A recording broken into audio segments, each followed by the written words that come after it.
In arrivo dalla Prefettura i nuovi dati forniti dall'ASP di Agrigento aggiornati alle ore 16 del 1 aprile 2020. Sono 81 per la struttura agrigentina i casi accertati che si riscontrano nella nostra provincia di Covid, su 1163 tamponi verificati, mentre il dato si differisce da molto di quello fornito dalla Regione, che danno alla nostra provincia ben 96 casi. Il comune con più casi in aumento è quello di Menfi, dove si arriva a 9, registrati che secondo il sindaco della cittadina Maugeri provengono dallo stesso focolaio che si è acceso presso l'ospedale di Sciacca qualche settimana fa. Poi abbiamo in aumento anche il comune di Canicattì con un caso in più, per complessivi di contagiati pari a 4, un caso in più anche a Sciacca per arrivare a 22. Gli altri comuni sono stabili con quanto già comunicato in precedenza. Mentre per le province dell'isola si registrano 76 casi a Caltanissetta, 510 a Catania, il dato regionale più alto, 224 a Enna, 319 a Messina, 276 a Palermo, 44 a Ragusa, 98 a Siracusa e 75 a Trapani. Intanto l'ASP di Agrigento continua nel suo lavoro di coordinamento dei servizi urgenti e necessari per gestire il difficile momento in cui ci troviamo, come ci afferma il dottore Mancuso, direttore sanitario dell'ASP. Come state gestendo questa emergenza, così brevemente?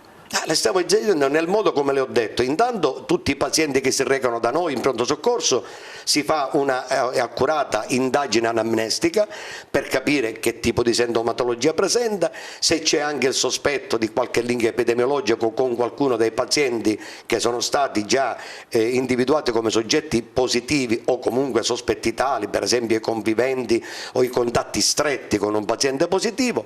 Questo si avvia attraverso, subito dopo il pre-triage, si avvia in un'area specifica del pronto soccorso dove viene tenuto in osservazione, ovviamente previa effettuazione del tampone, viene tenuto in osservazione fin tanto che non perviene l'esito del tampone. Dopo che, in isolamento ovviamente, dopo che si acquisisce l'esito del tampone, se il soggetto è negativo si indirizza verso i reparti, se ha altre patologie chiaramente si indirizza verso i reparti di degenza di cui necessita, oppure si rimanda a casa per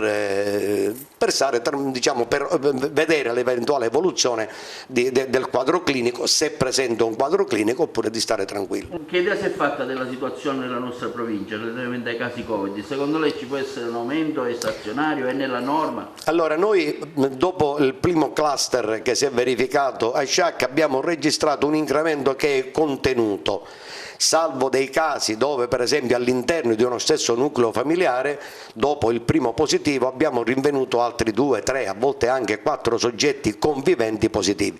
È chiaro che questo è un dato atteso in qualche misura, però diciamo, l'incremento che noi abbiamo registrato in questi giorni, grazie a Dio, ad oggi è un incremento ancora contenuto, sufficientemente contenuto. Il sindaco che deve fare? Un appello? Il sindaco deve rimanere a casa, se ci sono le ragioni chiede a noi, noi andiamo a casa, effettuiamo il tampone al domicilio e sono la stragrande maggioranza di soggetti che hanno fruito di questa prestazione, dopodiché si monitorizza la condizione clinica del soggetto, la evoluzione dell'eventuale del quadro clinico attraverso la nostra sorveglianza attiva, quindi il contatto telefonico che il Dipartimento di Prevenzione pone in essere quotidianamente, si chiede a questi soggetti come stanno, quindi ove è chiaro dovesse peggiorare la condizione clinica o loro lo chiedono direttamente oppure tramite il medico di medicina generale e vengono poi convogliati nei reparti di medicina di malattie infettive che ci sono in Sicilia tramite il sistema del 118. Consiglio di restare a casa?